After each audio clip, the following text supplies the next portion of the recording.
Loni Kalbhor police station हद्दीत वाढला दम मारो दम।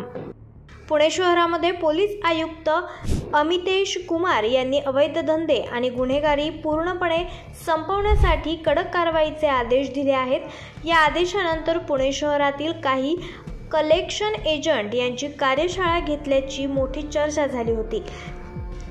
ज्या पोलीस स्टेशन हद्दीत नियमबाह्य कामे आणि अवैध धंदे चालू दिसतील तिथे पोलीस अधिकाऱ्यांची तत्काळ बदली केल्यामुळे पोलीस आयुक्त अमितेश कुमार कडक आणि शिस्तबद्ध अधिकारी म्हणून ओळखले जातात।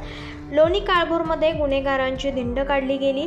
त्याच रोड शेजारी लोणी स्टेशन परिसरामध्ये मोठ्या शिक्षण संस्थेशेजारी अवैध ताडी विक्री सोबतच गांजासारखे पदार्थ खुलेआम शिक्षण संस्थेजवळ विक्री होत असल्याची धक्कादायक बाब समोर आली होती।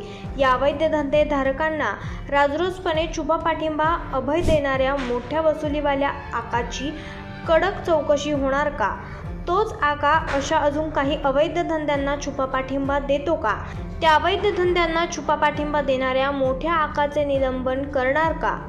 कडक शिस्तीचे बोलले जाणारे पुणे पोलीस आयुक्त अमितेश कुमार हे संबंधित विषयाचे गांभीर्य लक्षात घेऊन दोषींवर कारवाई करणार का?